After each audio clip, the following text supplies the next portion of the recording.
président Bouteflika pendant la campagne électorale, parler de l'organisation d'un dialogue national avec l'opposition. Mais avant que vous répondiez à cette question, j'ai M. Saïd Alaoui, qui est le représentant du parti politique Al-Adala de Abdallah Djebla, qui est en ligne. Et il fait son intervention à partir de Paris. On va lui poser aussi cette question. Bonsoir, M. Saïd. Salam alaikum, bonsoir à vous, bonsoir à vos invités, bonsoir à tous les auditeurs. Très bien, donc là, mes invités, c'est M. Abdelhamid Zidane, représentant de Alib Fnis, donc Ouad Ahmed de Gilles Jadid et Asdin Haddad du FFA, s'il vous écoute. Alors, monsieur Saïd, vous êtes représentant du parti politique Al-Adala, de Abdallah Djebla, en Algérie, mais vous êtes à Paris. Vous avez dans la coordination ici à Paris, parmi les représentants des boycotteurs. Maintenant, vous êtes dans la coordination des partis politiques pour la mise en place d'une transition nationale en Algérie. Pardonnez-moi, j'ai une mise au point à faire. Est-ce que c'est possible? Absolument, bien sûr, c'est absolument.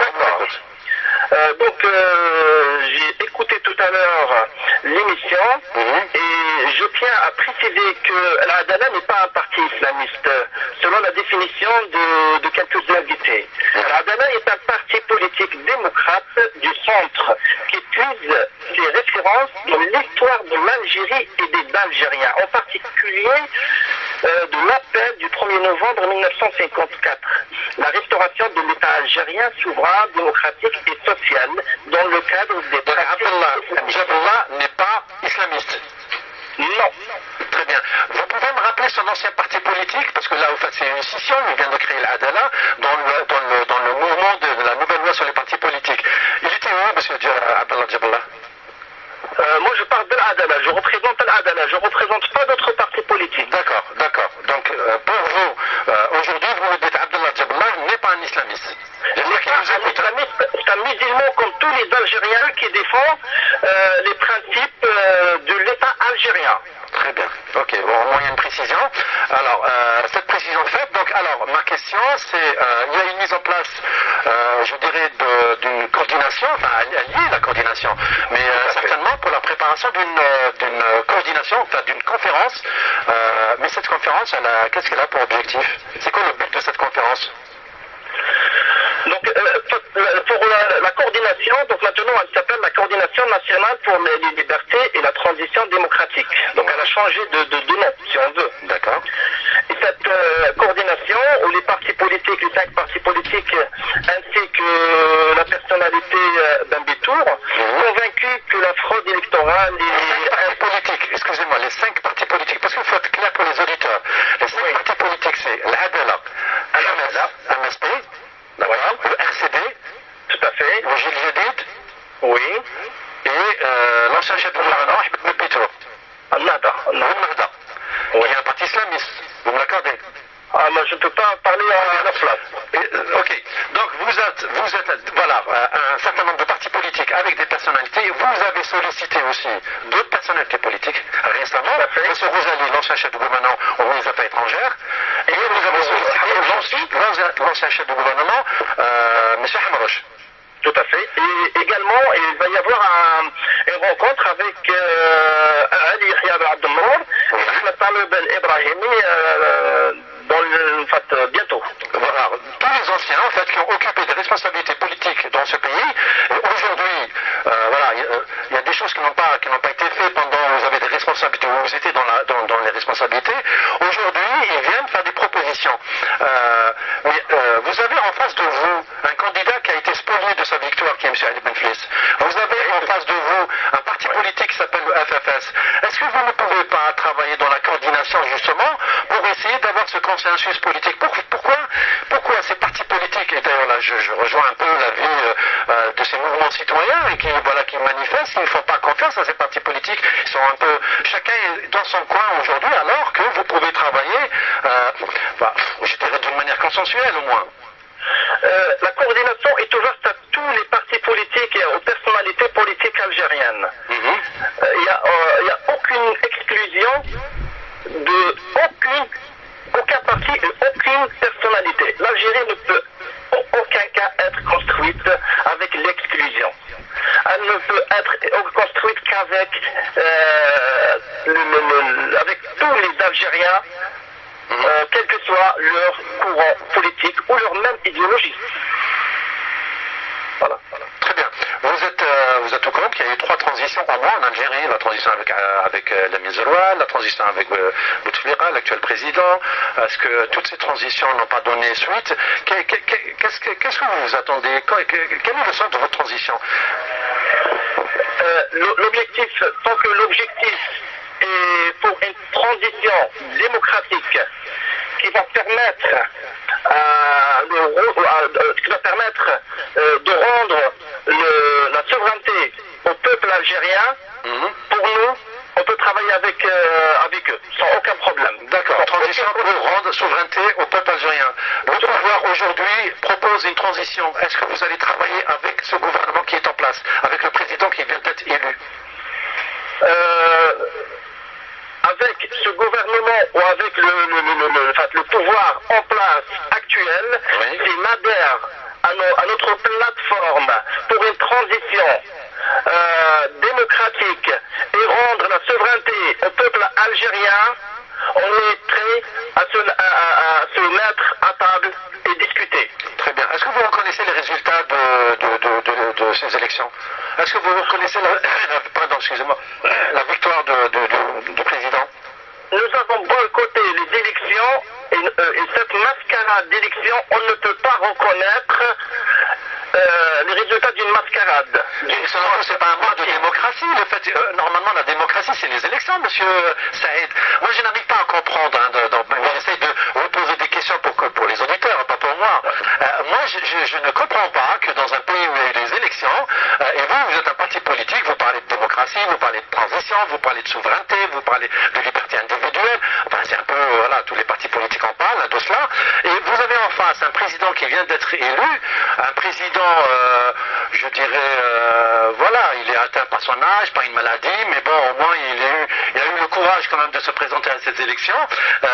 Mais bon, les Algériens ont voté donc pour ce président, et je ne comprends pas comment vous pouvez nier tous ces critères démocratiques alors que vous parlez de démocratie.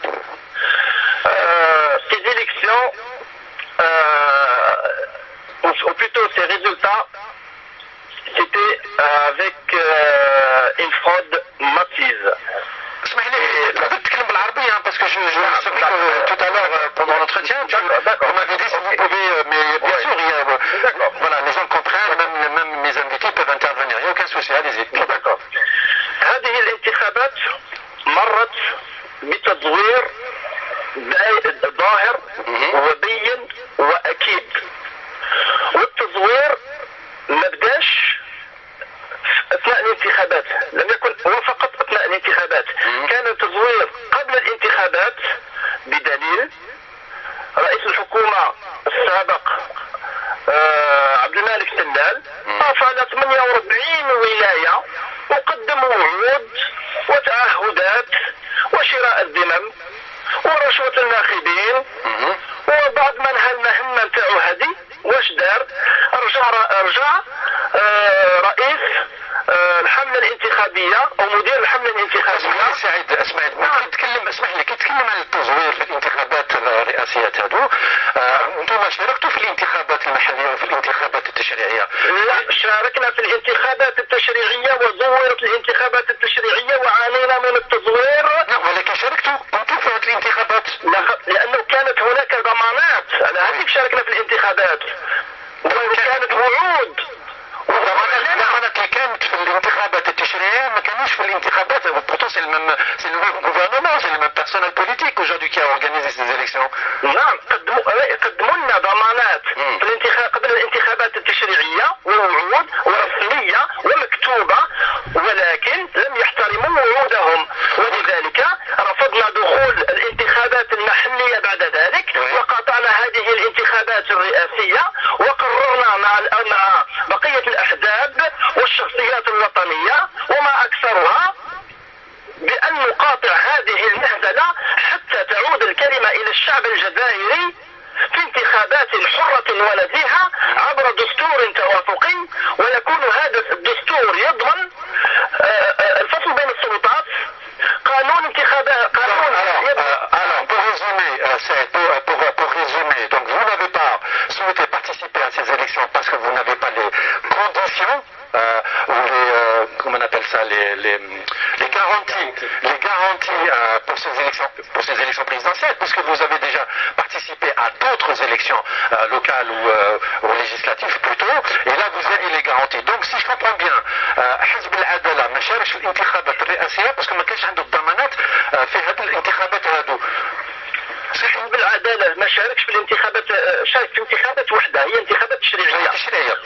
ولاحظنا باللي التزوير ظاهر وبين واكيد كل الانتخابات اللي جات بعدها ما شاركناش فيها.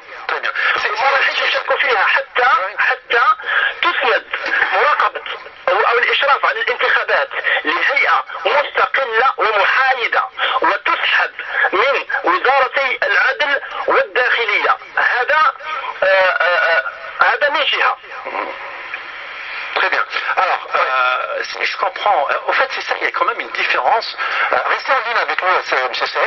اسمع لي برك كلمة ما كملتش. ومن جهة أخرى نحن كحزب شرعي يعمل في إطار القانون الجزائري، نحن لسنا ضد الدولة الجزائرية، نحن لسنا ضد مؤسسات الدولة الجزائرية. الدولة عبارة عن مؤسسات يجب أن تكون قوية. نحن ضد الرداء والفساد، أصحاب الرداء والفساد الذين سيطروا على السلطة.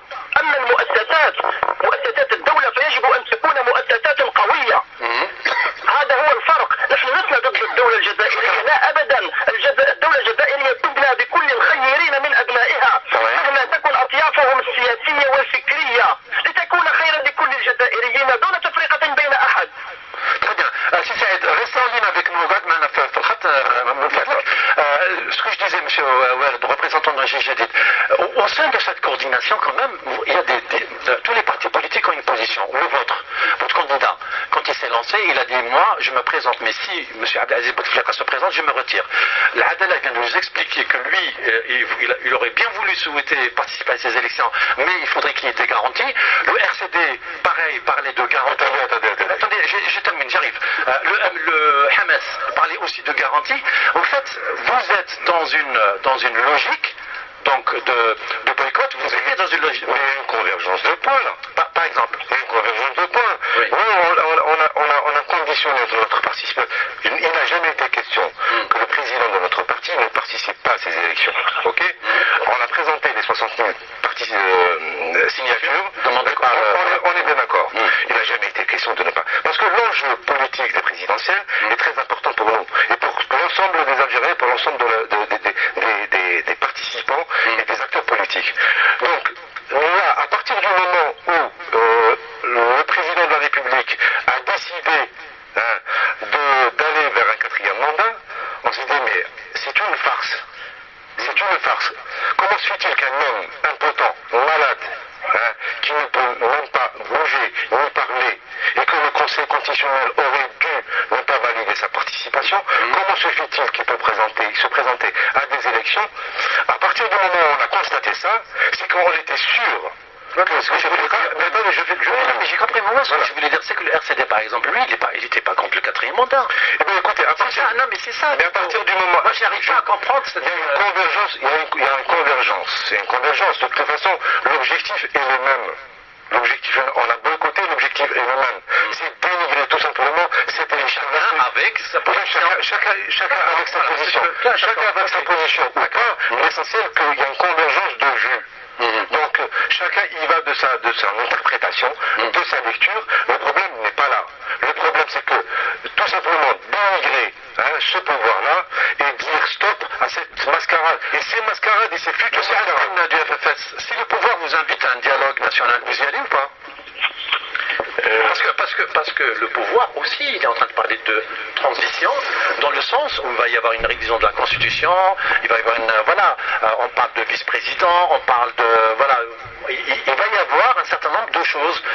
Généralement, ils ont annoncé ça, M. Sadani du FLN, la révision de la Constitution aura lieu septembre-octobre, quoi. Donc c'est dans peu de temps, il va y avoir des débats. Vous participez à ces débats, est-ce que vous faites des propositions ou vous vous retirez, vous restez dans le On ne peut pas demander une chose et faire le contraire. Si on demande un mouvement, c'est-à-dire si on demande une conférence nationale de consensus, c'est pour y aller et participer et regrouper toutes les forces. Ma question, elle est précise, je la reformule. Elle est précise, ma question. Je ne parle pas des autres partis politiques, je parle du pouvoir en place. Il a été élu le président de la République, d'accord? Il a été reconnu, ça avec toi, a été reconnu par le monde entier aujourd'hui. Ma question est simple. Est-ce que le FFS, si demain le pouvoir lance des négociations ou un dialogue, est-ce que vous y allez ou pas? C'est ça, répondez à cette question. Et c'est à ça que je voulais répondre. Juste, c'était la phrase qui venait après. Très bien. On ne peut pas demander une chose et la refuser. S'il y a une volonté de discuter sur l'avenir du pays, pour trouver un consensus national, pour sortir le pays de la crise, pour asseoir des institutions saines, le FFS représentera sans aucun doute présent. Seulement, il n'est pas naïf.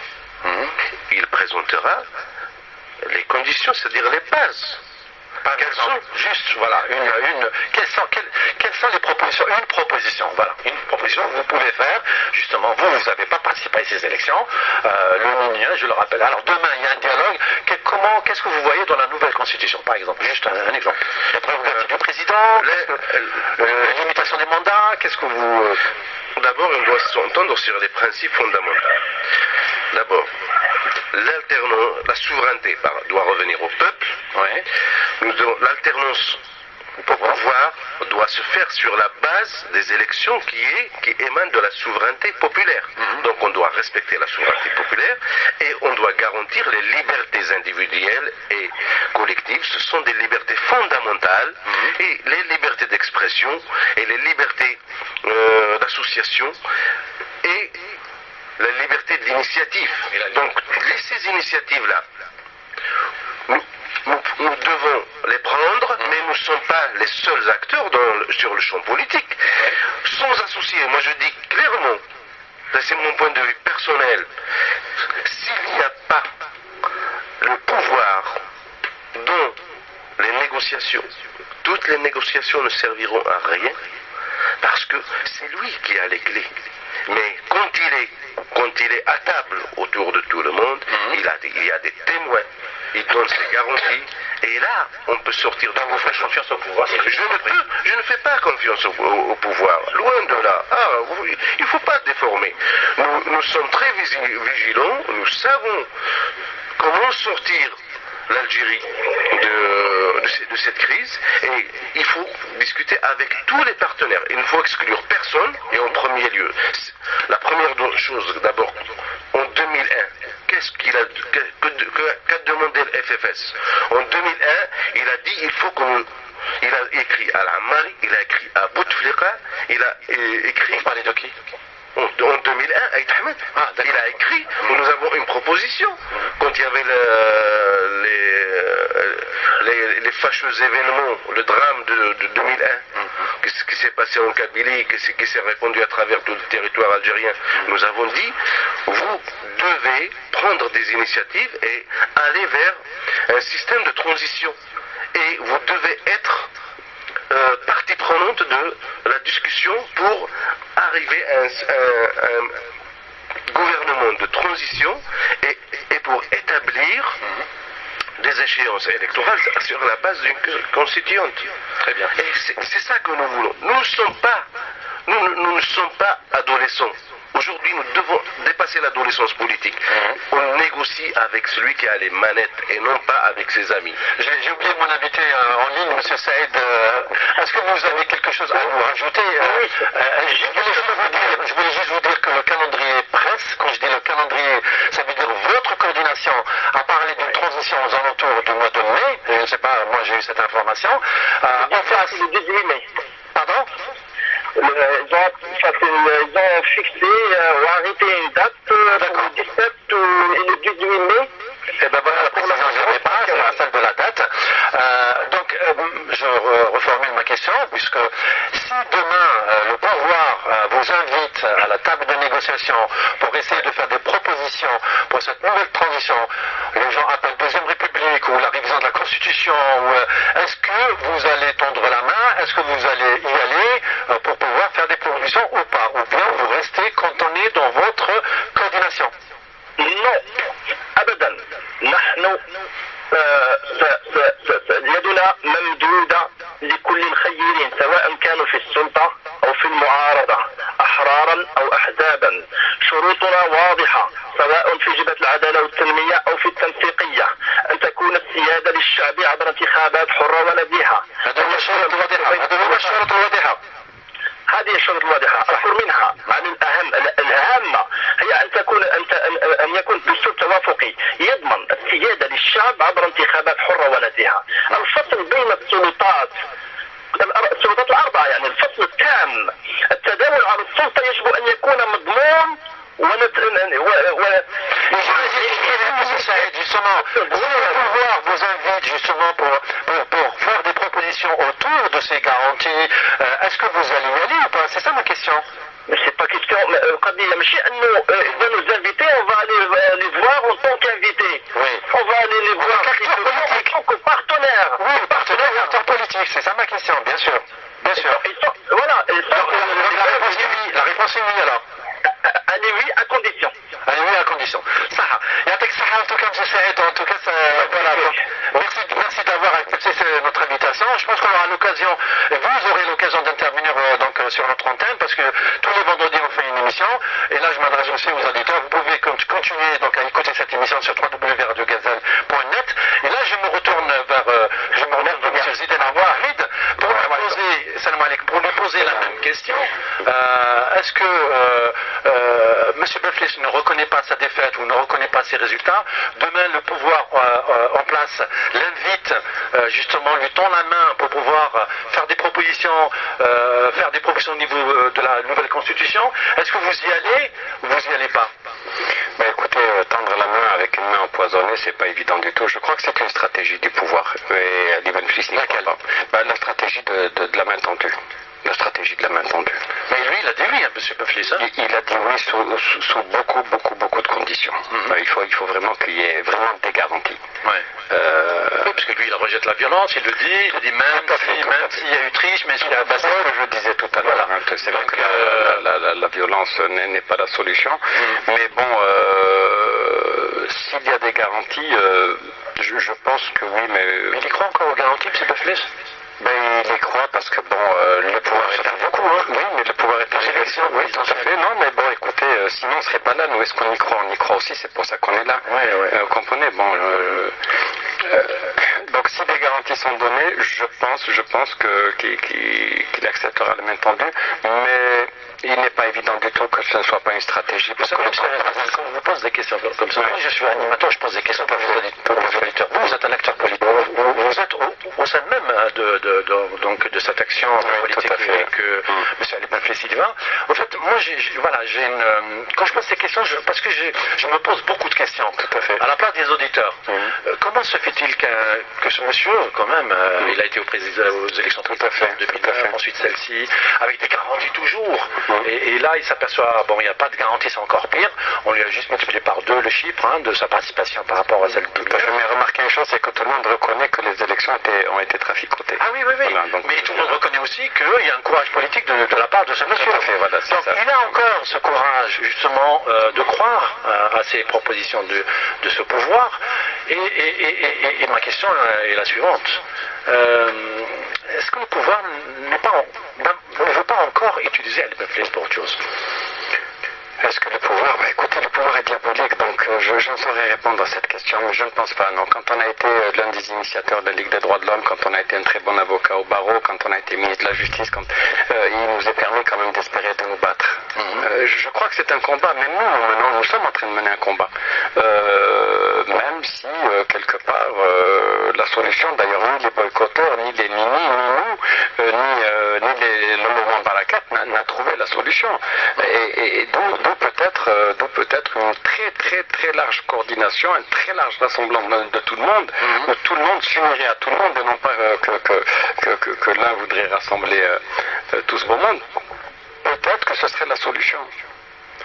Parce que là, on est en face, on est en face d'un pays qui produit du pétrole qui a les moyens. Il a les moyens d'acheter. Il a les moyens de condamner. Il a les moyens de vous barrer la route à la douane.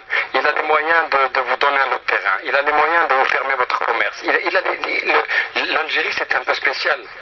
C'est une dictature féroce, mais avec des méthodes diaboliques, je veux dire. Démocratique Diabolique, pas démocratique. Voilà.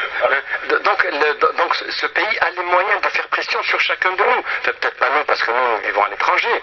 Mais donc, entre celui qu'on achète, celui que le fisc vient voir, celui à qui on donne un marché ou on ne donne pas un marché, je veux dire, c'est très complexe. Moi, je n'ai jamais dit que Bouteflika était un deuxième Moubarak ou un deuxième Kadhafi. C'est faux. Bouteflika, il n'est pas haï, il n'est pas aimé, c'est pas pareil. Il est respecté, vous croyez? Personnellement, je veux dire, j'ai du respect notamment pour son premier mandat. Premier mandat. Voilà, oui, pour son premier mandat, j'ai du respect. Mais ceci dit, j'ai pas de haine pour cet homme-là. J'ai pas de haine pour cet homme-là parce que bon, il a un passé, qu'est-ce qu'il est, avec des soubresauts. Mais en plus, quand les Algériens le voient arriver c'est ça, de la compassion, et c'est ce que j'allais dire beaucoup. C'est ça. J'allais venir. Sur le plan humain, non mais j'allais venir. C'est vrai que sur le plan humain, quand on était pour prendre l'exemple marseillais, quand on était au Parc Chanou, il y a des femmes qui ont pleuré en le voyant arriver comme ça. Vous vous rendez compte, hein? Vous vous rendez compte, c'est ça. On vient de toucher et mettre le doigt sur quelque chose de très important. C'est que je suis persuadé que ce pouvoir-là a joué sur la fibre centrale tout à fait, de la population. Tout à fait, c'est certain. Donc, en politique, quand on fait de la politique, on ne fait pas de la compassion, on ne fait pas de la pitié, on ne joue pas avec des sentiments, je suis désolé. On fait de la politique pour faire avancer tout un pays. Un pays qui est riche. Un pays qui demeurera riche. Voilà. Donc c'est pour ça que je dis, ouais, pourquoi ça? C'est vrai, parce qu'il va y avoir une pause publicitaire. Justement, on revient.